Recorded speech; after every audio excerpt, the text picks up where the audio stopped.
Сайн мэцгэн өрхөмд үзэгчдээ улс төр чин манлайлагч телевизийн зорилт төслийн нэгэн шинэ дугаар эхлэхэд бэлэн болоод байна. Өнөөдөр 1-р сарын 26-ны өдөр даваа гараг за эрч хүчтэй 7 хоногийг бид улс төр чин манлайлагч төслийнхаа нэгэн шинэ дугаараар эхлүүлж байна. За өдөрш бүр манай нэвтрүүлгийг сонгон үзэж байгаа үзэгчид бол бас энэхүү төслийг амжилттай өрнөхөд за залуучуудын маань илүү эрч хүчтэй цэвэр өрсөлдөхөд илүү одоо хувь нэмэр оруулж байгаа гэдгийг онцлон хэлэх нь зүйтэй байх. За залуучуудын маань хувьд энэ 7 хоногийн хувьд бол бас их эрч хүчтэй их олон ажлыг төлөвлөсөн юм 7 хоног эхэлж байна. За яг өнөөдрийн хувьд бол үзэгч та бүхэндээ за энэ сарын 1-ээс эхэлж хэрэгжиж эхэлсэн шилэн дансны хуулийг одоо нэг талаар хууль сурталчлах үйл ажиллагаанд залуучууд маань хувь нэмрээ оруулж байгаа. Нөгөө талаар за иргэдэд энэхүү одоо мэдээллийг хэрхэн одоо хялбар авч болох уу гэдгийг тодорхой хэмжээнд заах ийм нэвтрүүлэг гэж үзэгч маань ойлгож байна. Тэгээд өнөөдрийн нэвтрүүлгээ эхлэх үү. За тэгээд мэдээж өнгөрсөн жилийн одоо 2 дугаар хагасаас эхэлсэн манай төсөл бол одоо бараг хагас жил гарсан амжилттай үргэлжилж байна. За олон зуун залуучуудаас маань шалгарч гарсан шилдэг 30 оролцогч маань бол оны өмнө бол хувь хүний чадвар, багийн ур чадвараа харуулах юм боломжтой байсан бол за он гараад за нийгэмдээ тодорхой хэмжээний зорилготой үйлдэлд зөв манлайллыг үзүүлэх энэ шалгуурыг давж явж байгаа. За түүний маань нэг бол яхахгүй шилэн данс гэж хэлж байгаа. Жохондоо бол төсвийн ээлт тод нээлттэй байдлыг хангах нь бол шилэн дансны хамгийн гол зорилго байна. За шилэн дансыг биелүүлснээр тухайн албан тушаалтан бол яг нь ажлын хариуцлага нь тодорхой харагдана. Хэрвээ биелүүлэхгүй тайлангаа яг нь дарагдуулах юм бол тэр хүний ажилтай хариуцлагатай яг нь холбож ярих хэрэгтэй юм байна. За ингээд хоёулаа нэвтрүүлэг эхлүүлье. За тэгээ өнөөдрийн нэвтрүүлгийн хамтдаа сууж үзнэ. Нэгэн сонирхолтой санааг нэвтрүүлгийнхээ эхэнд тодтогъё. Санаа нь бол нэгэн ахмад настан залуу хүнд юм сургаж байгаа тухай. Эхлээд ширээн дээрх битүү савыг лааны гэрэлд ойртуулдаг. Гэрэл ойртох тусам сүүдэр нь томордог. Тэгээд хүн эрх мэдэлд ойртох тусам сүүдэр нь томордог тухай хэлж яавал энэ сүүдрийг томруулахгүй байхыг нь асуудаг. Хариулт нь өнөөх битүү савыг тунгалаг шилэн болгох тухай санаа байлаа. Шилэн сав гэрэлд хичнээн ойртсон ч тунгалагтвал сүүдэр нь хിവэр байдаг. Яг энэхүү түүхийг санагдуулсан нэгэн хууль батлагдсан 2015 оны 1-р сарын 1-ээс албан ёсоор хэрэгжиж эхэлсэн. Энэ бол шилэн дансны тухай хууль юм. Шилэн дансны хуулийн гол зорилго юу юм гэхээр улс орнуудын төсвийн одоо ил тод байдлыг хангах. Тэгээд орон нутгийн өмчийн одоо ашиглалт удирдлагатай холбоотой үйл ажиллагааг ил тод болгох ийм нэг гол зорилготой тийм ээ. Өөрөөр иргэдийн мэдээлэлтэй байлгах. Нөгөө талаасаа болохоор энэний бас нэг гол зорилго нь юу гэхээр одоо энэ төсөв болон нийтийн өмч энэ одоо энэ төр болон орон нутгийн өмчийн ашиглалт зарцуулалтыг хяналттай болгох. Тэнд ямар нэгэн тийм буруу тийм үйл ажиллагаа явагдахаас хязгаарлах тийм одоо гол зорилготой. Өөрөөр хэлбэл нөгөө хөрөнгө мөгийг шамшигдуулах, идэж уух, тийм ээ, буруу зөв зүйл зарцуулах ийм одоо зорилгууд явж байгаа гэж.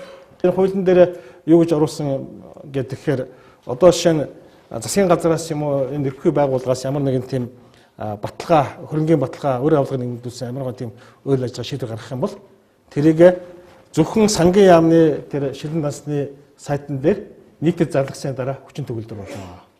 Нийтэд зарлагдаагүй ямар ч хөрөнгийн баталгаа тийм одоо шийдвэрийг хүчин төгөлдөр тооцохгүй гэдэг ингээд зарлж жишээ нь тийм ээ. Тэгэхээр ингээд бид нар нэг болж исэн тэр буруу үйл явдлуудыг шийдэх тийм зорилго болоод байна шүү дээ. Тэгээ бид нар хуулийн дээр та бүхэн санаж байгаа бол эхэлж нэг ороод бутсан шүү дээ. Тийм ээ. Тэгээ бид дахиж зарим зүйлүүдийг хасаж өөрчилж хагаад тэгээ эргэж оруулсан. Шилэн дансны хууль гэдээ бид ингээд ярихаар энэ иргэдийн оролцооны тогтолцооны нэг гол хэсэг байгаа юм аа. Ухаалаг төрийн бодлогын нэг гол хэсэг. Тэгээд бид юу үзэж байгаа гэхээр үндсэндээ энэ иргэдийн оролцоо энэ юуг бид ингээд нэг тийм адил ажил гурвалжин байдлаар ерөнхийдөө хараад байдаг байхгүй юу? Адил ажил гурвалжингийнхаа одоо ороод дээр нь иргэд байна. Энэ одоо нэг гурвалжингийнх нь нэг болон болохоор мэдээлэл ил тод байх. Тийм үү? Нөгөө нэг гурвалжингийн гол өнцг нь болохоор юу юм гэхээр дүрм журмаа иргэд өөрсдөө баталж мөрдүүлдэг байх. Ийм байдлаар бид нар хаад байгаа юм л да. Тэгээд мэдээлэл байхгүй иргэд бол оролцоо гэж байхгүй. Оролцоо байхгүй болохоор ингээд нөгөө тэ арчлал иргэдийн оролцоо тэгээд бид түрүү танаа хэлэх гээд байгаа юм хөгжил гэдэг ойлголт хүртэл байхгүй болчих гээд байна шүү дээ. Тийм ээ. Тэгэхээр ийм л бид нар ингээд энэ гурвалжин чигээр дундаа иргэдийн оролцоо гэсэн тийм нэр томьёон дээр явах юм байна гэж. Тэгэхээр бид нар та хэд одоо ингээд хөдөө орнот очиод ингээд шилэн дансны хууль энэ мэдээлэл ингээд иргэд хүргэж байгаа энэ тогтолцоог ярихдаа хамгийн гол нь хөгжлийг одоо хүргэх тийм үү хөрөнгө мөнгөийг зөв зүйтэй зарцуулах тийм ээ. Тэгээ нэг ялангуяа иргэд энийг өөрсдөө шийддэг байхын тогтолцооны одоо гол үндсэн суурь асуудал байгаа юм аа. Ичнэ хэмжээгээр иргэдийн оролцоо сайжирна, тэр хэмжээгээр мэдээллийг өгнө, тэр хэмжээгээр шийдвэр гаргахад иргэд оролцсон, иргэд өшөө шийдвэр гаргана. Ингэж жил энэ хөрөнгөний урсгалч нь хяналттай тогтолцоотой хэн нэгэн том дарга юм, хэн нэгэн том одоо эрх мэдэл бүхий баян этгээдийн ашиг сонирхлоор асуудал явахгүйгээр тийм ээ. Нийт ард түмний ашигчид нийцсэн тийм бодлого юм. Монгол улс төсвийн ил тод байдлын индексээр хангалттай байр эзэлж чадахгүй байна. Тодорхойлбол олон улсын төсвийн түвшрэл байгууллагаас эрхлэн гаргадаг төсвийн ил тод байдлын 2012 оны судалгаагаар Монгол улс нийтдээ 100 оноо авахаас 51 оноотойгоор дэлхийн 100 орноос 38 дугаар байранд буюу дунд түвшинд явж байна. Ийм нөхцөл байдал дээрээс нь хуулиар хүлээсэн үүрэг нь шилэн дансны тогтолцоог хуульчлах гол шаардлага болж ийхүү хууль хэрэгжиж эхэлсэн. Улс төр шинэ мал аялагч төсвийн шилдэг 30 оролцогч энэхүү хуулийг яагаад гаргах болсон? Хуулийн хэрэгжилт яаж явагдах вэ зэрэг асуудлаар тусгайлсан сургалтанд сууж зарим асуудлыг тодруулж байлаа. Хууль маань ерөөсө 3 бүлэгтэй 11 зүйлтэй маш цомхон. Хэрвээ энэ хуулийг бусад хуулиудтай харьцуулбал өнөөдөр Монгол улсад 428 хууль үйлчилж байгаа. Улсын хэмжээгээр. Эдгээр хуулиудыг харьцуулаад үзэхэд бас их товчхон тодорхой байхаар анх боловсруулагдсан. Байгууллагын хувьд бол 3 ангилаар авч үзсэн. Нэгдүгээр төсвийн байгууллага, за энэ дотор нөгөө яам аягийн талхаас эхлээд аймаг нийслэл, сум дүүрэг, за тосхны цэцэрлэг сургууль зэрэг нөгөө төрийн үйлчлэгийг хүргэж байгаа байгууллагууд, төсөвт байгууллагууд бүгдээрээ хамаарна. Сангийн яамч хамаарна. Төв банкч хамаарна. Үйлдвэрийн газар, компани, за энэ дотор бол төрийн болон орон нутгийн оролцоотой компани, улсын үйлдвэрийн газар зэрэг ийм байгууллагууд багтана. За ойролцоогоор улсын хэмжээгээр бол ийм төрлийн энэ ангилалд багтах 360 гаруй байгууллага байдаг. Монгол улсын эдийн засаг санхүүгийн гол харилцаа түүнтэй холбоотой аливаа шийдвэр өдийг ил тод нээлттэй мэдээлэгдэж байх ёстой. За энэ дотор нөгөө засгийн газрын гадаад дотоод өөр төлбөр, засгийн газрын тусгай сан, төр хувийн хөгжлийн PPP гэж ярьдаг шүү дээ. Төр хувийн хөгжлийн түншлэлтэй. За мөн худалдаа авах үйл ажиллагаанууд байж гэн, орон нутгийн хөгжлийн сан байж гэн гэх мэтчлэн энэ үйл ажиллагаанууд байж байгаа шүү дээ. Мэдээллийн аль хэлбэрийг ашиглах нь одоо захим уудсан ч нөө эсвэл шилэн тас government дээр өнөөс мэдээллийн самбар дээр тавьж байна уу? Тэрнээс үл хамааран мэдээлэл нь хамгийн гол нь үнэн зөв байх хэрэгтэй. Бодиттой байх хэрэгтэй. Хамгийн гол нь цаг хугацаанд тогтмол шуурхай байх хэрэгтэй. Сарын өмнөх гүйцэтгэл төсвийн мөнгөн хөрөнгөний гүйлгээнүүд сарын дараа тавигдчих юм бол тэр мэдээллийн ач холбогдлогоо алга болчихно. Нөгөө талаас энийг та нар хувийн хвшлийнхэн бас хэрэглэхийн гэж ойлгож ойлгох хэрэгтэй. Төрийн үйл ажиллагаанууд хаана ямар тендерүүдэнд зарлагдах гад төсвөнд ботлогдсон худалдаа ажиллагааны төлөвлөгөө тусагдсан байгаа юм гэдэг хувийн хвшлийнхэн мэдж явах хэрэгтэй. Шилэн данс government цэг бүрэн гүйцэд бол тодорхой хэмжээгээр ажиллаж эхлэх байгаа. Энэ маань эргээд нөгөө төрийн сангийн гүйлгээнүүд хийгдэж эхлэхүүтэй холбоотой байна. За нөгөө талаасаа энэ шилэн дансны захим шилэн данс зэсийг бол байгууллага болгон хэрвээ захим модтой бол шилэн данс зэс гээд бий болох хэрэгтэй байгаа. Хэрвээ хөдөөгөө хаслагдсан сумууд байдаг тий. Өнөө интернетийн орчингүй утас холбоо интернетийн орчингүй ийм төсөв байгууллагууд байгаа. За энэ тохиолдолд бол тэр мэдээллийн самбарыг ашиглаж болох боломжтой гэж бид үзэж байна. 5 сая төгрөгөөс дээш үнийн дүнтэй худалдаа авалт болгон бэлэн мөнгө одоо төрийн сангийн гүйлгээ болгон бол шилэн дансны мэдээллийн самбар дээр мэдээлэгдэж байх ёстой гэж заадаг гэсэн байна. Уул нь бид түрүүн хэлжсэн 1 сая төгрөгөөс дээш гүйлгээ болгон төрийн сангийн гүйлгээ, зарлагын гүйлгээ болгон мэдээлэгдэж байх ёстой. Хэвчлэн төсөвт байгууллагууд цэцэрлэг сургууль гэж ч юм уу, эмнэлэг гэдэг ч юм уу, тий? Энэ байгууллагуудын хувьд бол нэг 7 хоногийн гэж юм уу, эсвэл нэг удаагийн гүйлгээ 5 сая төгрөг хизээч хүрдэг. Нэг бол 1.2 сая, эсвэл 500 мянга гэж 200 мянга. Тэгээ их хурлын түвшинд очиод батлах дээр очиод энийг дэмбэрлэх гişүү өөрчлөлт 5 сая болгоо хийсэн. За энэ бол нөгөө томоохон үйл ажиллагаа эрхэлдэг томоохон байгууллагуудын хувьд бол 5 сая төгрөгийн гүйлгээнүүд хийгдээ явдаг. Жишээлбэл тухайн салбарын онцлогоос хамааран нийгмийн даатгалын салбарт, нийгмийн даатгалын ерхий газар ч юм уу, нийгмийн даатгалын хэлтсүүд бол бүх хүмүүс нөгөө тэтгэл тэтгэмжийг олгохтой холбоотой нэг удаагийн гүйлгээн жишээлбэл 200, 300, 600 сая төгрөгийн гүйлгээнүүд хийгдэж явж байна. Энэ бол өөр асуудал тийм. Төсөв байвал бидний гол зорилго нь болохоор энэ гүйлгээ болгон дээр л энэ зохих зориултын зүйл зарцуулагч байна уу гэдгийг харж явах хэрэгтэй иргэд. Өмнө бол энэ төсөв санхүүгийн үйл ажиллагааг олон нийтийн ил тод болгохтой холбоотой энэ харилцаа төсвийн тухай хууль гэдэг ч юм уу мэдээллийн ил тод байдал мэдээлэл авах эрхийн тухай хууль төрийн болон орон нутгийн өмчийн хөрөнгөөр бараа ажилуулжлыг бодлоо авах тухай хуулиудад ингээд тодорхой заавал өгсөн байсан хэдий боловч хэрэгждэггүй байсан. Алдаг оног хэрэгждэг байсан. Тийм учраас ерөөсөө энэ хуулиараа ерөөсөө иргэдийн хувьд ерөөсөө нэг захим хуудас нэг цонхоор бүх мэдээллийг олж авах тэр нөхцөлийг бүрдүүлж гэж байгаа. Өөрийнхөө хүссэн байгууллагыг тэнтэй холбоотой төсөв санхүүгийн үйл ажиллагаа. Одоо бид нар зүгээр яг энэ мөнгө хөрөнгө санхүү төсөвтэй холбоотой энэ мэдээллийг ил тод болох асуудлыг яриад байна. Одоо бид нар юуг ярих ёстой вэ гэхээр үйл ажиллагааны ил тод байдал чухал. Нөгөө үйл ажиллагаа нь чанартай иргэдэд төрийн үйлчлэл бол чанартай төрийн үйлчлэгээ иргэдэд хүргэх ёстой. Нөгөө ерөнхий боловсролын сургууль гэдэг ч юм уу, цэцэрлэг гэдэг ч юм уу, эмнэлэг гэдэг ч юм уу, эмнэлгийн салбар өнөөдөр ямар байгаар вэ? Та бүхэн мэдчихэе. Усын хэмжээгээр ерөнхийдөө эвлэмент боловсрол нийгмийн хамгааллын салбар усын төсвийн бараг 60-70% гэж хэлдэг шүү дээ. Төсвийн зарлага юм. Ийм хэмжээний санхүүжилт төсөөс авчаад төрийн үйлчлэгийн өөрөө стандартын наацахын шаардлагыг хангадаггүй. Юу гэж үзэх вэ гэхээр төрийн үйлчлэгээ чанаргүй байж байна. Тэгэхээр энэ үйл ажиллагааны ил тод байдлыг бас гаргах хэрэгтэй. Нэгснээ шилэн данс гэж байгаа бол шилэн үйл ажиллагаа.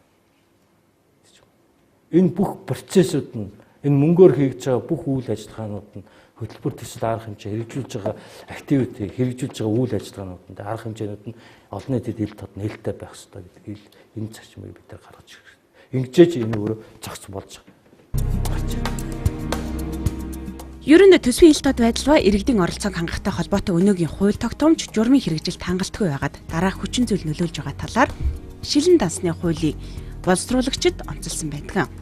Үүнд төсвийн орлого зарцуулалт, мөнгөн гүйлгээ, тайлагналын үйл ажиллагаа болон өөр зээл, батлан даалт, өмч хөрөнгийн зарцуулалттай холбоотой шийдвэр үйл ажиллагааг цогц байдлаар олон нийтэд нээлттэй, ил тод иргэдэд ойлгомжтой, шуурхай мэдээлэх эрх зүйн тогтолцоог бүрдээгүй.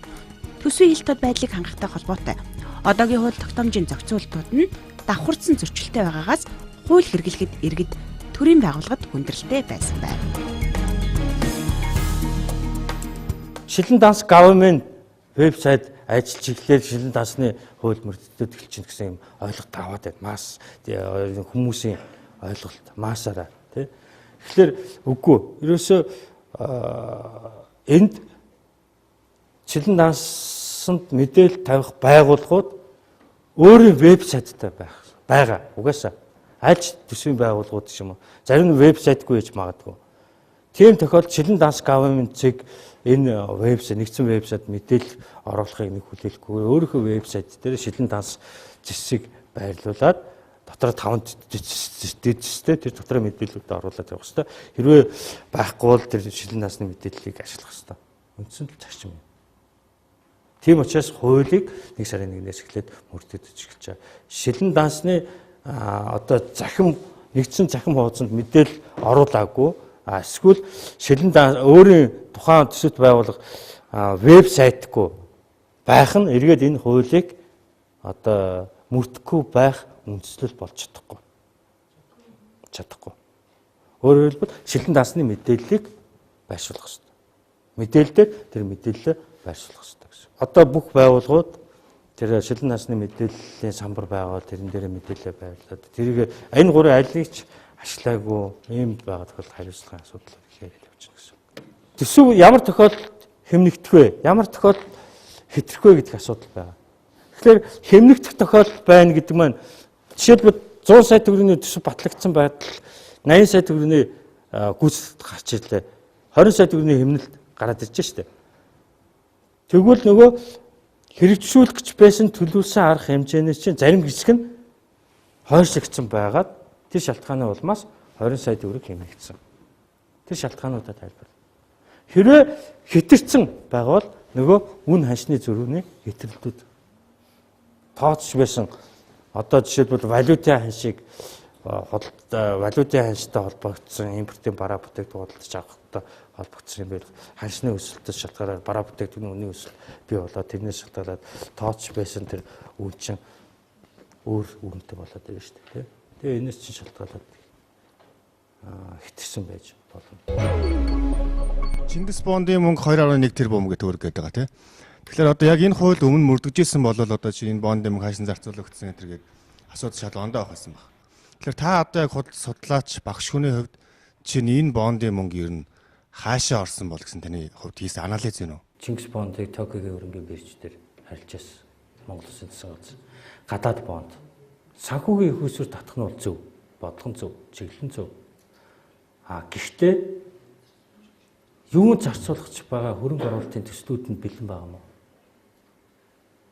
Тэр байтугай энэ засгийн газрын түвшинд өөр хувийн хөгжлийн түвшинд ч гэсэн олон улсын яг стандартын дагуу хөрөнгө оруулалтын төслийг наацхан зардал үр ашиг шинжилгээнд дээр тулгуурлаад cost benefit analysis гэж ярьдаг тийм.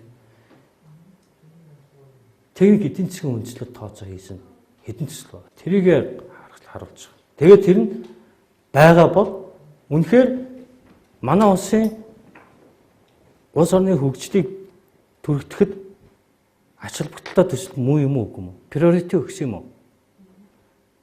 Ямар хэмжээгээр эдийн засгийн өсөлтийг бий болгоход хувь нэмрээ оруулахын тэр төсөл. Ийм тооцоонууд хийсэн мó. Ийм байхгүй бас. Тэгээ ийм байгаа гэдэг бол энэ хөрөнгийг оруулж ирнэ гэдэг маань эргээд арилжааны зээл гэж биелжсэн шүү дээ. Энэ бонд хэдий болж энэ арилжааны зээл. Зээл бол үндсэндээ хүү үндсэн өрийн төлбөрт төлдөг. Зүгээр хий дэмий хүү төлж байгаа. Эргээд энийг ч татчих авчаад эргээд тэр өдрөөс эхлээд хүү бодогдоод эхэллээ шүү дээ. Тэ? Хүүний төлбөр. Хүүний төлбөр. Тэгээ 2017 онд бол эхний төлбөрүүд хийгдэнэ гэж байгаа. Өрийн дарамтыг шууд өсгөөд явчихна. Төрийн сангийн тэр free plans гэдэг систем байгаа шүү дээ. Тэндээс автоматар одоо заавал 5 сая төгрөгийн гүйлгийг гэхгүйгээр бүх гүйлгээнүүд автоматар татаад одоо энэ систем дээр гаргаад ирж болдгоо юм. Анханасаа хуулиа тэгж зохицуулж болоогүй юм уу те. Тэгэх юм бол ерөөсөө тэр төлбөрийн даалгавар болгон чи автоматар тэндээс гүйлгээний хөвний дүнтэй гүйлгээний хутгатайгаа ингэж гараад ирж тэрийг хүлээгээд хүн нэгтлэн уншиж авах шаардлагагүй юм болов. Өнөөдөр манай одоо банк санхүүгийн систем дотор янз бүрийн програмууд байгаа. Макро төвшинч, микро төвшинч гэсэн. Тэгээ энэ програмууд нь зөвхөн мэрэгжлийн хүмүүс би тэр мэрэгжлийн биш болчихоос би сайн мэдэхгүй байна. Хоорондоо ямар ч хэсэн таарддаг юм бэлээ. Хоорондоо экспорт, импорт хийгддэг. Заавал хоорондоо экспорт, импорт хийгдэхийн тулд нэг хэлтэй байх ёстой. Програмынхаа хэлтэй. Тэгээ хөрөгдөх байх ёстой. Яг тийм технологийн шийдвэрийг би хүсэж байгаа. Мэдээлэл харилцаа холбоо технологийн газар сангийн яам хэрэглэх газраас. Өөрөөр хэлбэл энэ маань эргээд нөгөө энэ шилэн дансныг хэрэгжүүлэхэд илүү их чухал бас их амар хэлбэр болгочихно. Зүгээр тэр сангаас гүйлгээ нэг л бичлэл хийсэн бол тэр бичлэлт нь бүх холбогдох линкүүдээр дамжаад шууд бичгтээ автоматар бичгтээ явчихдаг. Тэр л тогтолцоороо бид нар явах хэрэгтэй. Одоо бол тэгж чадахгүй ба. Энийг хийж чадах юм уу үгүй юм гэдгийг энэ IT-ийн чиглэлийн хүмүүс шийдэх байх. Хоёр дахь асуудлын хувьд бол давхар тооцоолуудыг хийдэг. Ялангуяа энэ debt management DINFAS гэх систем дээр өрийн удирдлагын систем дээр. Тэгээ жишээлбэл манай улсын өнгөрсөн хугацаанд авсан гадаад зээлийн хөнгөлтөө бол арилжааны зээл, бонд энэ төлбөр үлээж байгаа өрийн үлдэгдэл үнцээр хүүний төлбөр эргээд улсын төсвийн орлого, зарлага гэдэг ч юм уу экспорт, импорт тооцоолоод шалгуур үзүүлэлтүүд хэд байх вэ гэсэн ийм програмууд байдаг. Зөвхөн та бүхэн ч гэсэн бас өөрсдөө хүсээд үзүүл зүгээр олон улсын эдийн засгч нар бас хэрэгэлдэг програм загварчдууд байдаг. Энэ бол зөвхөн судлаач хүний хувьд улсын түвшинд бол тийм давхар тооцоолууд гэдэг. Зөвхөн судлаач хүний хувьд бол маш олон хэлбэрүүд загварчлууд макро түвшний загварчлууд байдаг л да. AM, SM, X загвар гэдээ байж байна. Илүү их өрийн динамикийг авч утсан, хараар доомрын модулийг голчилж авч утсан ийм загварууд байж байна.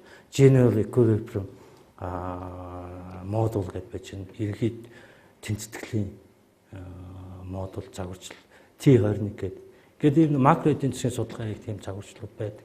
Тэгэхээр өнөөдөр гайл дээр гарч байгаа тоо мэдээ, статистик дээр гарч байгаа тоо мэдээ, сангийн ам дээр гарч ирж байгаа тоо мэдээ, төв банкн дээр гарч байгаа төлбөрийн тоо мэдээ бүгд хоорондоо зэрэгтэй.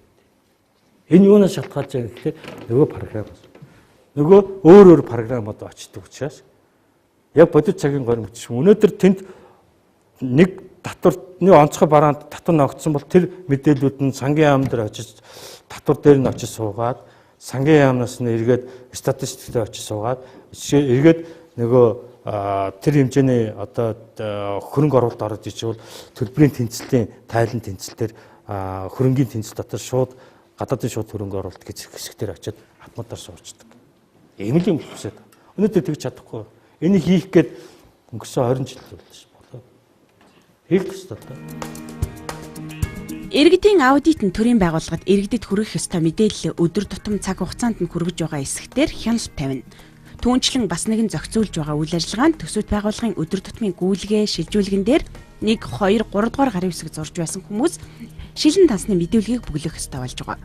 Үүгээрээ дамжуулан тухайн төлбөрийн даалгаврыг гүйцэтгэж байгаа дарга ерөнхий нэгтлэл нь төлбөр гүйцэтгээс өмнө ашиг сонирхлын аливаа зөрчилд автаагүй гэдгийг нотлох юм. Тухайн төлбөрийн даалгаврыг гүйцэтгэх үүргийг аль нэг сайд эсвэл агентлагийн дарга зүгээр л амаараа өгчдөг. Тэгэхээр цаашдаа ямар нэгэн аман даалгавар байхгүй болно. Ингэснээр хариуцлагыг эзэнтэй болгож тухайн төлбөр гүйцэтгэх үйл ажиллагаа ялангуяа тендер худалдан авах үйл ажиллагаатай холбоотой төлбөрүүд ямар нэгэн хууль зөрчсөн байвал хариуцлагыг шууд тооцох механизмд бүрдэж байгаа юм. Тэгэхээр Монгол улсын төсвийн ил тод байдлыг хангах төсвийн зарцуулалт юунд чиглэгдэж байна? Иргэдийн хяналтыг бий болгох зорилготой шилэн дансны хуулийг батлан за энэ оны 1-р сарын 1-ээс аль биесээр хэрэгжиж эхэлсэн байгаа. Тэгэхээр шилэн дансны тухай хууль, шилэн дансны цахим хуудсанд мэдээлэл тавигдах агуулга нийтлэг стандартыг тогтоох тухай журмыг бол батлан гаргасан байгаа. Тэгэхээр энэхүү хуулийн хэрэгжилтэнд бол иргэд хяналт тавих хэрэгтэй. Тэгэхээр нэг ясандаа бол бүх зүйл бол иргэдэд нээлттэй. За шилний цаанаас тунгалаг харагддаг ийм одоо байдлыг илтгэсэн хууль бол батлагдсан гарсан байгаа. Тэгэхээр иргэд одоо ямар мэдээллийг за вебсайтнаас авах боломжтой, ямар хаягаас авах боломжтой вэ гэдгийг бас та бүхэнд үзүүлье.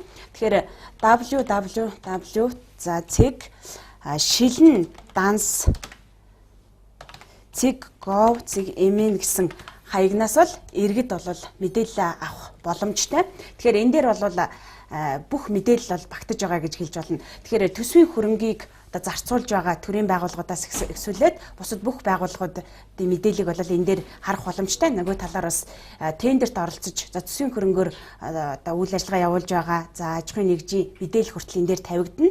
Тэгэхээр иргэд бол эндээс мэдээлэл авах ёстой. За хууль хэрэгжээд бол өнөөдөр 2015 оны 1-р сарын 26-ны өдөр байгаа 26 хоног байгаа. Тэгэхээр бүх байгууллагуудын мэдээлэл бол энэ дээр орж амжаагүй байгаа. Зарим байгууллагууд нь орсон, зарим байгууллагууд нь бол бас өөрсдийн вебсайтгүй ч гэдэг юм уу ийм одоо шалтгаанаар бол бас мэдээлэл ороогүй байгаа. Тэгэхээр хуулийн заасан учраас бүх байгууллагууд бол бас энд мэдээлэл оруулах юм боломжтой байгаамаа.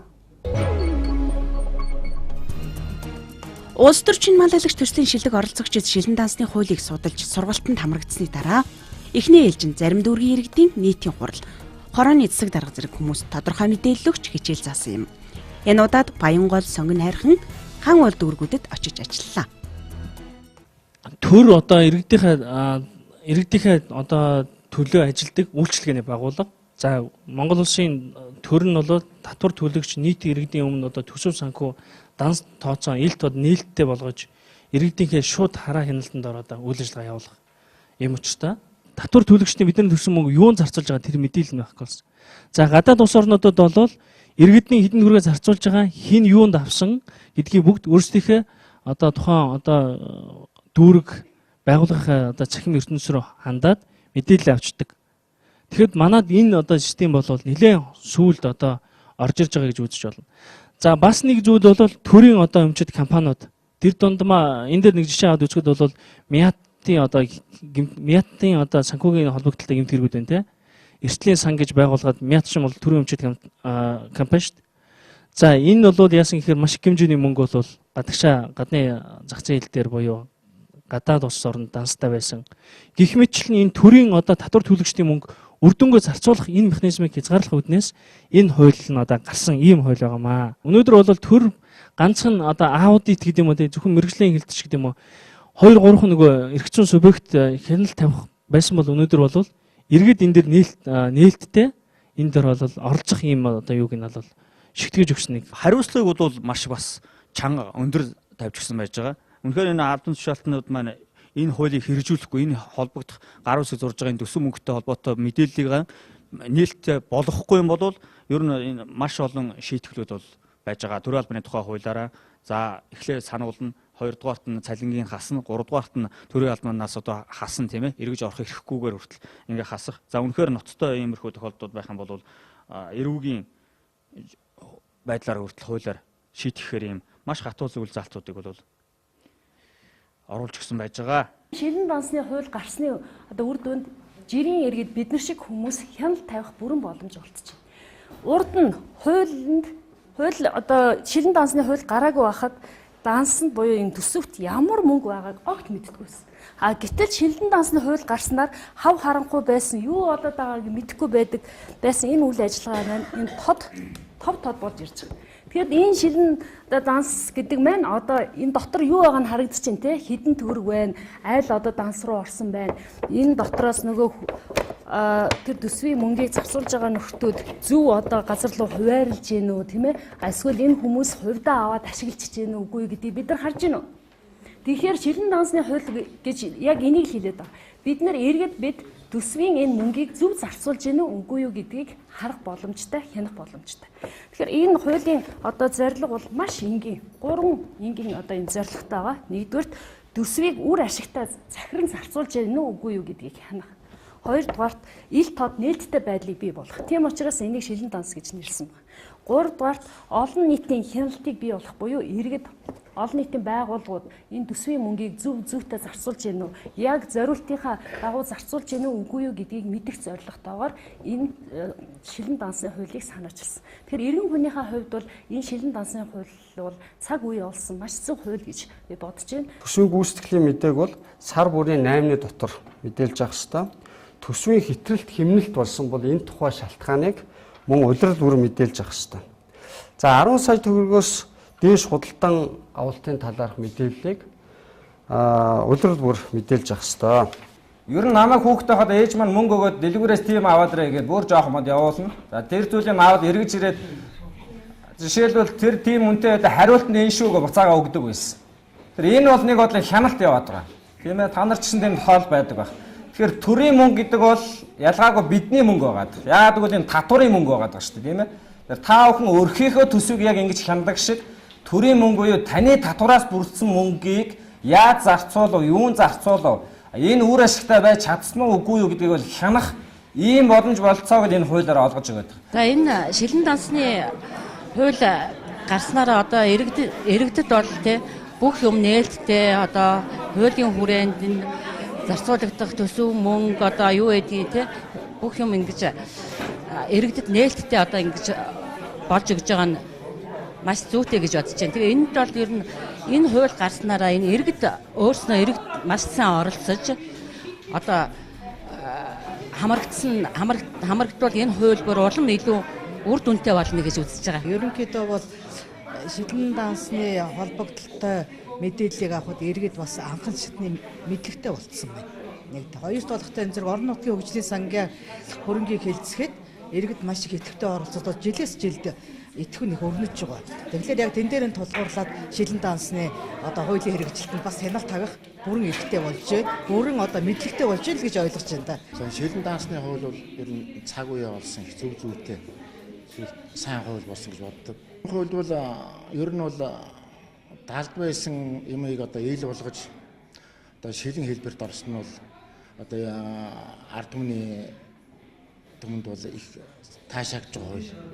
Бид нар бол урд өмнө нь бол тэр одоо далд байгаа тэр төсөв мөсөө ямар яаж батлаа гэдгийг юун зарцуулж байгаа гэдгийг бид нар мэдээлэл байхгүй, үзэх боломжгүй байсан. Энэ хууль гарснаар бол ер нь бүх юм ил тод боллоо гэж ойлгож байна. Төсвийн тухай мэдээллийг бол одоо иргэд мэдвэл хангалттай мэдэхгүй.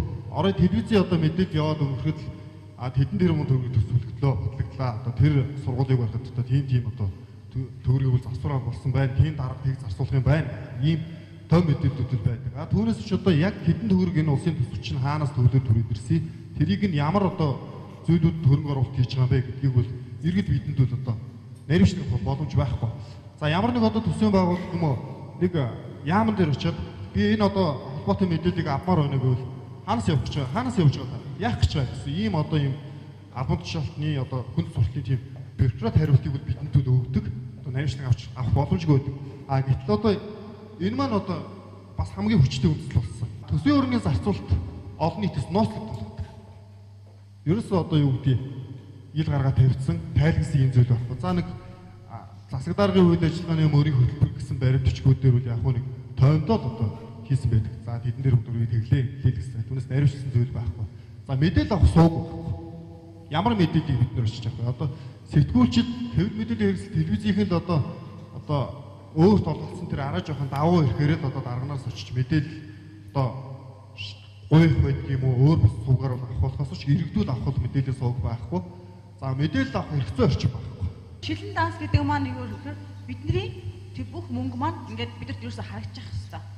Тэгэхээр төр байгууллагуудын өдөр тутмын үйл ажиллагаа мөнгө төрөхтэй холбоотой бүхэл ажлууд яг энэ шил мэд ил тод нээлттэй харагдаж байна гэсэн. Үүнийг шилэн данс гэдэг. Тэр өмнө бид нар ерөөсөө тэр хідэн төгрөг төсвөлснийг ерөөсөө мэддэггүй. Хідэн төгрөг яаж зарцуулж байгааг ерөөсөө мэддэггүй байсан. Одоо болохоор энэ шилэн дансан дээр бид нар энэ манай дүүрэгт манай хороонд хідэн төгрөгийн сургууль байхад хідэн төгрөг зарцуулжээ. За энэ яг цэнтэй тэдээр авсан байна гэх мэтлэн бид нар бүх тэр мэдээллийг өөрсдөө харж байна. Иргэдээс асуухаар ер нь одоо өнөөдрийн явуулж байгаа төр засгийн үйл ажиллагаа тань таалагдж байна уу гэж асуухаар иргэд болохоор өстой үгүй гэж ярьдаг. Яагаад гэхээр би мэдээлгүй учраас над ямар нэгэн хүртэл байхгүй учраас энэ бол над юу ч хүрэхгүй байна. Төрөөс явуулж байгаа бодлого над дээр иргэн хүн дээр ирэхгүй байна гэж асуудал үүсдэг. Тэгвэл энэ хуулийн нэг даваа тал нь юу вэ гэхээр ерөөсөө энэ хууль ингээд том цогц хууль батлагдахад иргэн болгон одоо хинч байсан орж асуудал тавьж өөрийн доо хоолойгоо илэрхийлэх өөрийн хяналтаа тавих боломжтой. Залуусын оролцоог дэмжигч Unitel Group. Ерөнхий ивент тэтгэгч яг одоо яг эндээс Pepsi брэнд. Ерөнхий ивент тэтгэгч хөгжилд хүргэх Монголын жигүүр Хүннүү Air. Ивент тэтгэгч цэвэр агаарт эрүүл амьдарцгаая шин налайх хороолол. Ивент тэтгэгч дэлхийд танигдсан Монгол брэнд Говь. Хотод ч сар шин өргөн дэлгэр болд юм байна. Ах нь ингээ хөдлөе дөө. За. Үгүй яа, сууж байгаарай. Хүйе, агуудаа ирж байгаа мянгад малж байхдаа ямар бэлэг өгөх юм бэ хоёлаа. Харин ээ. Баргийн тоохгүй дээ. Минийхөө бэлгэндээ явлаа. Иглээ. Хундан цагаана бэлгэлүүл ямар уу? Нэрээ тгий. Алин хааш. Хурвыны даллага болсон хундан цагаан картаа дэлгье. Шинэхэн гарсан Unitel-ийн картаар шинийн 8-ны дотор амжид цэнэглэл байс. Дахин арвжих давхар бэлэгтэй дандаа үржих ариун бэлэгшээлтэй юм аа. Ах минь. Гэлала. Тал дүүрэн бэлчих хундан цагаан сүргээс таалан бэлэгшээж хургтай хонь нэгийг зүсэлье ахын. Сар шинийн бэлгийн карт худалдаанд гарлаа. Хундан цагаан бэлгийн картаар шинийн 1-ээс 8-ны хооронд дансаа цэнэглээд цэнэглэсэн картын нэгжээ 2 дахин арвижуулан аваарай. 10 шилдэг бэлгийн карт бүрт нэгийг бэлгэнд. Сар шиндээ сайхан шинлээрэ. Unitel Group.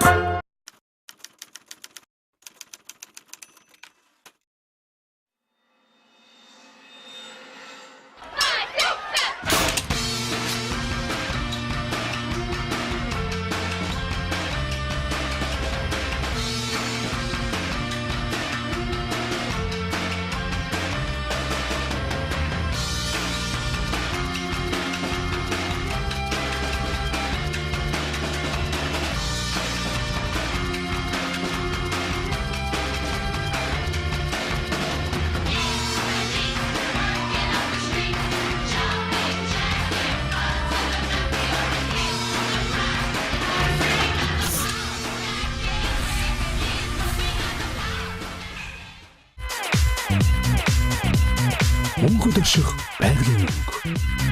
Намар өвлийн шин загварууд худалдаанд гарлаа.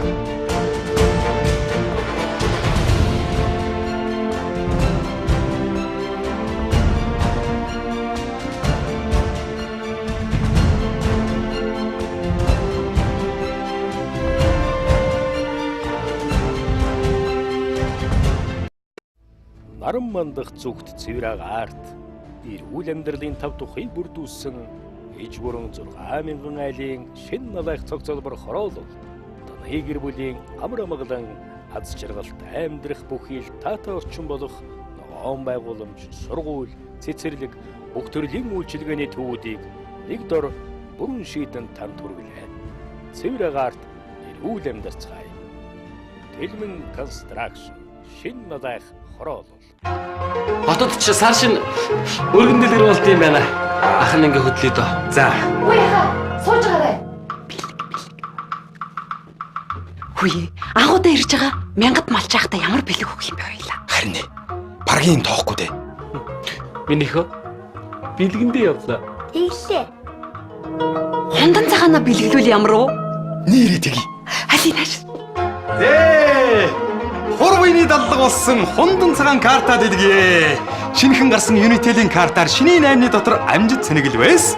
Дахин арвжих давхар бэлэгтэй дандаа үржих ариун бэлэгшээлтэй юм аа. Ахмад. Гэлала. Тал дүүрэн бэлчих хундан цагаан сүргээсээ таалан бэлэгшээж хургтай хонь нэгийг зүсэлье ахын. Сар шинийн бэлгийн карт худалдаанд гарлаа. Хундан цагаан бэлгийн картаар шинийн 1-ээс 8-ны хооронд дансаа цэнэглээд цэнэглэсэн картын нэгжээ 2 дахин арвижуулан аваарай.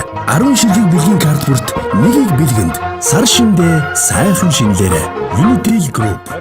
Жаргалан энэ ертөнцийн түмэн жаргалан түүний дотроос жохом жаргалан эрүүлэхийн нэгэн жаргалан гэж 20 дугаар зууны утга зохиолын үндэслэгч болох даш дөржийн насаг дөржийн маш гайхамшигтай шүлэг өгдөг. За бид хүүхд тухтааж чийдэлж исэн. Тэгээ гол нь жаргал гэдэг юмны үнц нь хаана үт юм бэ гэхээр хүн аз жаргалтай амьдралыг биш аз жаргалтай агшин хормыг бий болгоход байдаг юм аа гэж.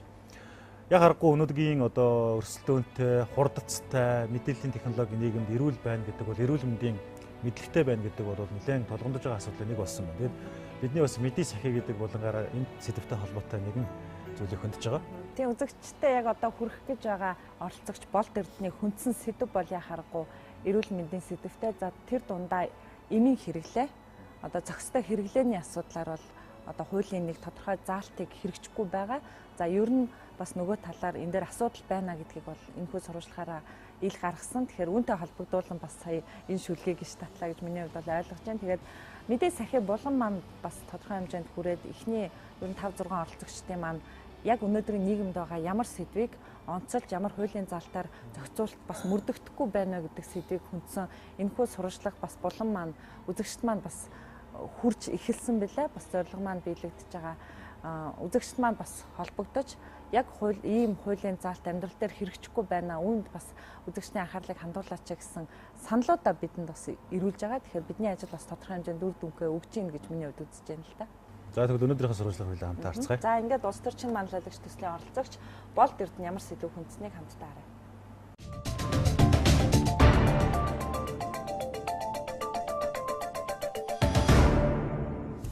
Өнөөдөр мэдээ сахиа энэхүү болонд эрүүл мэндийн салбар зар тэр дундаа эмийн тухай хуулийн хэрэгжилтийн талаар нэвтрүүлэг бэлтлээ. Тэгэхээр Монгол улсад эмийн сан гэдэг бол хүн бүхний дуртай эмээ аваад худалдан аваад гардаг. За хүнсний дэлгүүр мэт болон хуврал байна. Тэгвэл өнөөдөр эм хэдий өвчин тусдайж хэтрүүлэн хэрэглэл хортой гэдгийг хүн болгон мэдэгч тэр бүр хэрэгжүүлээд байдаг. Монгол улсын хүн ам машина жилдээ нэг удаа үслэг оншоонд оруулдаг хэрнээ за өөрсдийгөө бие данхаарал хандуул жилдээ нэг удаа үслэг оншоонд оруулдаг монголчуудын нэгэн муу зан юм аа. Альва нэгэн улс гүрэн эрүүл мэндийн бодлого авч хэрэгжих хэрэгтэй хамгийн дөрөнд иргэд рүү гэж хэлсэн байна. За иргэдийн хувьд за эрүүл мэндийн анхны тусламж үйлчлэгээ бол яхаарахгүй эмийн эмчилгээ байдаг. Тэгвэл өнөөдрийн энэхүү нэвтрүүлгээр эмийн жорны стандарт болон эмийн сангуудын за эмийн жороор одоо хэрхэн үйлчилж байгаа талаар та бүхэндээ хүрэхэд бэлэн боллоо. 14 дугаар зүйл. Эмийн сан түүний салбарын үйл ажиллагаанд хориглох зүйл.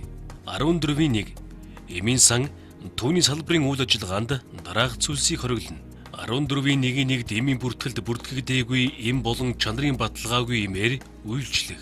14-ийн 1-2 мал амтны зориулалттай эмийг хүнд хэрэглэхээр олгох. 14-ийн 1-3 эмчийн жороор олгох эмийг жоргүйгээр эсвэл хүчингүй жороор олгох.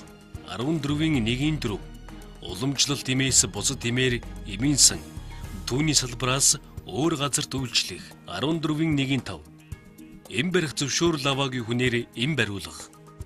Тэгэхээр эмийн тухай хуулинд төрөөс ерөнхийдөө эмийн талаар ямар ерөн бодлого авч хэрэгжүүлж байгаа талаар танаас одоо тодорхойлох авах гэсэн ба.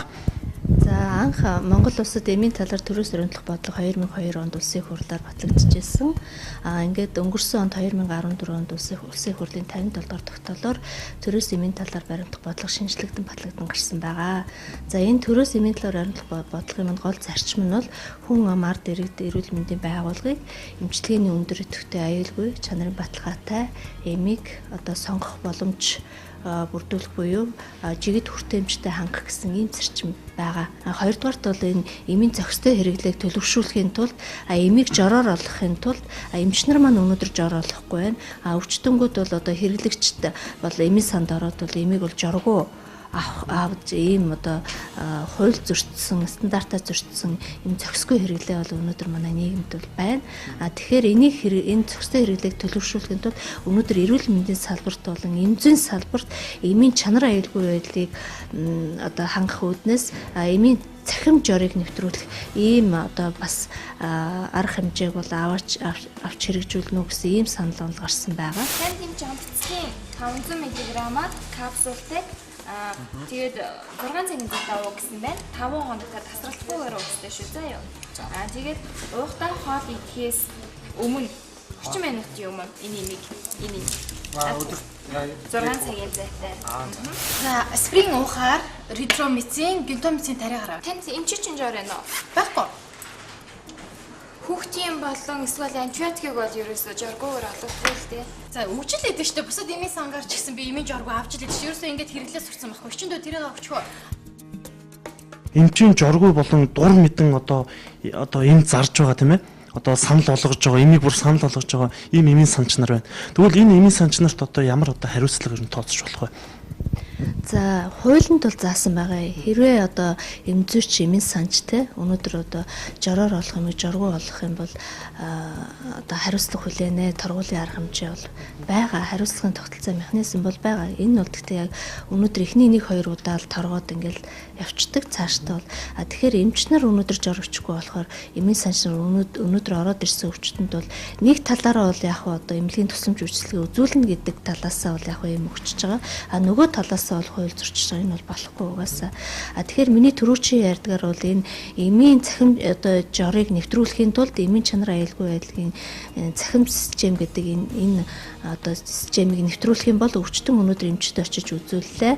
Эмч бол тухайн өвчтний одоо нас одоо регистрийн дугаар тухайн хүний өвчтний оншийг тавиад тэр оншийг тогтоогоод тэр оншийн дагуу тухайн өвчтөнд бол эм бичнэ.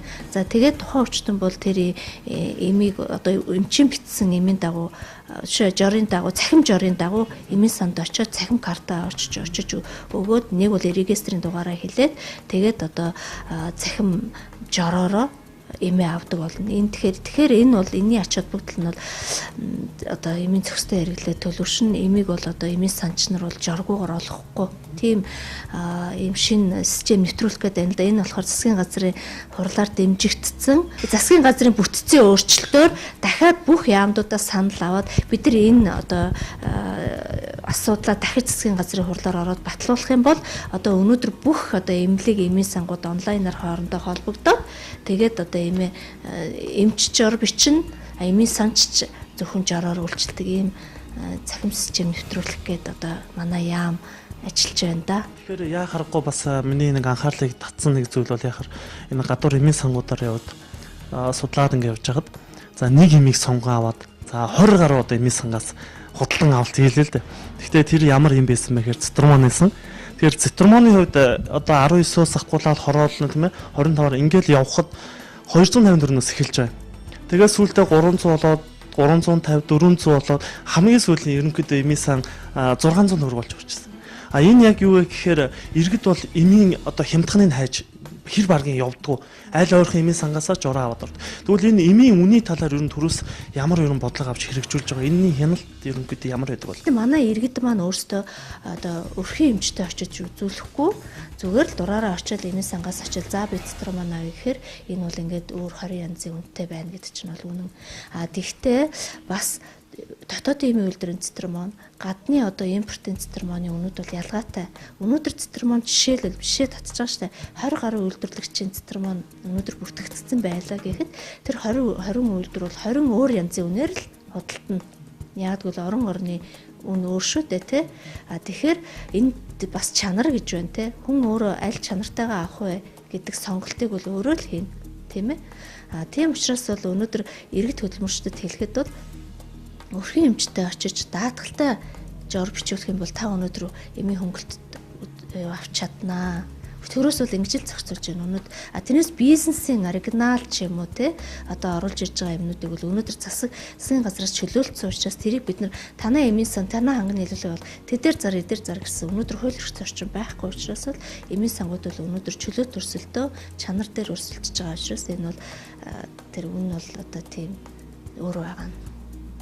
За тэгэхээр үзэгчдээ өнөөдөр эмийн тухай хуулийн 14 дугаар зүйл за эмийн сангийн жорын стандарт, жорын бичгээр үйлчилж байгаа стандартад одоо хяналт буюу одоо иргэдийн зүгээс иргэний хувьд одоо хяналтыг тавилаа. Тэгэхээр энэ миний гарт байгаа энэ хүү зүйл бол миний өөрийн гараар бичсэн. За зүгээр цагаан цаасан дээр бичсэн ямар нэгэн гарын үсэг тамга тэмдэг байхгүй. За хориотой болон за худалдаалдаг эмнүүдийн чагсаалтыг гарган бичсэн байгаа. За одоо жишээлбэл тийм ээ галоперидол, за навкин, эренгэрийн холбог шингэн гэх мэтлэн ийм одоо эмийн за тармил уус мөлийн бүтээгдэхүүнийг одоо бичиж за энэхүү одоо бичгээр одоо эмийн сангуудад үйлчиллээ. Тэгэхээр эмийн сангуудын хувьд болохоор энэхүү бичгийн стандартын жорын стандартад нийцэж байгаа хэсэг талаар зөвлөгөө болон за хяналт байхгүй. За яг энэхүү бичгээр л одоо тухайн эмүүдийг борлуулж байна. За тэгээ энэ миний урд байгаа бол нэг хэсэгхэн одоо нэг эмийн сангаас авсан за бүтээгдэхүүн эмийн одоо бүтээгдэхүүнүүд байна. Тэгэхээр энэжнээс та бүхэндээ юу харуулах гэдэг нь гэхээр за ямарваа нэгэн эмийг за эмчийн жоргуугаар за эмийн тухай хуулинд бол олохгүй гэсэн юм дүрм хууль байдаг. Тэгэхээр манай Монголын одоо гадуур эм борлуулж байгаа эмийн сангуудын хувьд за энэ дуртай одоо бидний за зоргоор одоо бичсэн тамгатай болон тамгагүй эмийн жороор за үйлчилж байгаа нь эндээс ил харагдж байгаамаа. За мөн одоо жишээ болон хэрэглэхэд энэ карбамазепин гэдэг энэ юм байна тийм давталтын эсрэг за нэлээд одоо хүнд шатны ийм бас эмийг одоо эмчийн жоргуугаар ийм тамгагүй ийм бичгээр бас болгож байгаа нь бас бидний анхаарлыг нэлээд татж байгаа юм. За мөн цитрамоныг авч үзлээ 20 гаруй эмийн сангаар ороход за эхний эмийн санд нь бол за 200-250-аас эхэлж ирсэн бол за дараагийн за эцэстээ 20 гаруй эмийн сангаар явж дуусахад за эмийн сан дээд максимум нь бол 600 төгрөгт одоо хүрч байна. Тэгэхээр эмийн тухай энэ хяналт гэдэг бол зүгээр энгийн ийм цаас тийм ээ баталгаажих юм жорын стандартгүйгээр одоо үйлчилж байгаа нь одоо харагдж байгаа юм. Эмийн тухай хуулийн 16 дугаар зүйл заалтаас та бүхэндээ нэвтрүүлэг бэлтлээ. Тэгэхээр энэхүү нэвтрүүлгээр хэн нэгний эрх ашигт халдах гэсэнгүй аль нэг байгууллагын эрх ашигт халдах гэсэнгүй иргэн та эрүүл нийгмийн төлөө сэтгэлзэн зовлож байгаа бол иргэн эрмийн санч эрүүл мэндийн байгууллагын ажилчид та бүхэн нэгийг бодно зэ. Тэгэхээр хүн 10,000 төгрөгийн эм зараад та баяжихгүй дур мэдэн эм худалдан аваад таны бие сайжрахгүй. Тэгэхээр та бүхэндээ дахин нэг сануулъя. Эм хэдий тусдаач хэтрүүлэн хэрэглэх аваас хор болдог гэдгийг бүү мартаарай. Эцэст нь та бүхэндээ эрүүлэх ад жаргал сайн сайхан бүхнийг хүсэн өрөөё.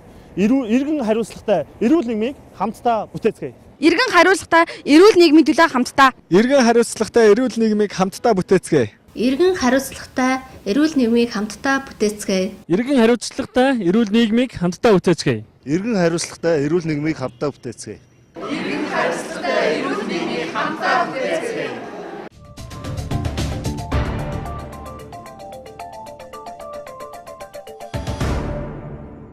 За болд эрдний хүнсэн сэдвээр нэмээд бас нэг зүйл бол маш аимшигтай төвшин төрсэн юм байна. Хуурамч хэмээн асуудал байна.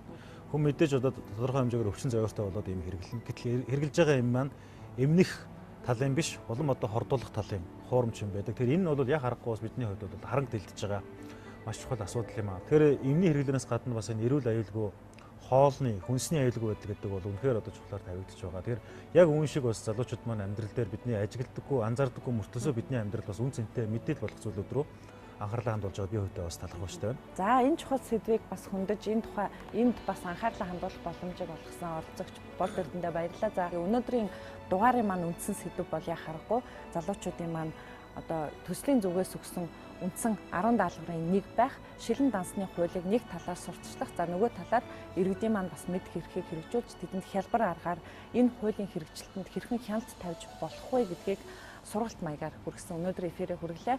За маргаашийн хувьд яг энэ сэдвэрээ залуучууд маань одоо хуулийн төсөл санаачлагчид болоод яг энэ хуулинд шууд оролцоотой субъектүүдийг төлөөсөн хүмүүстэй хилцүүлэг хийсэн байна.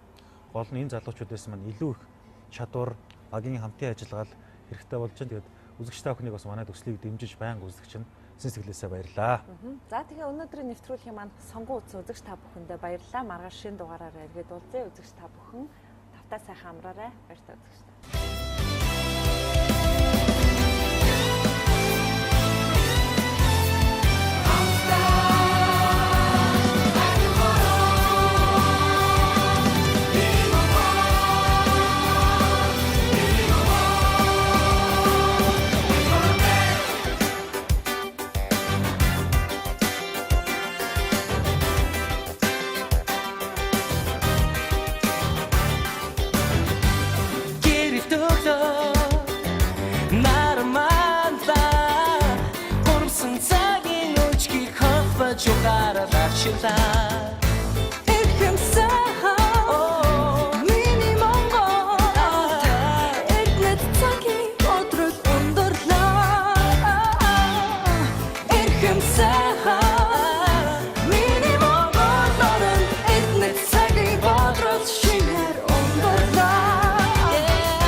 Шугаш харамсаагүй ачиг нь хариулахын тулд дэвтэр дэмэн харамсаагүй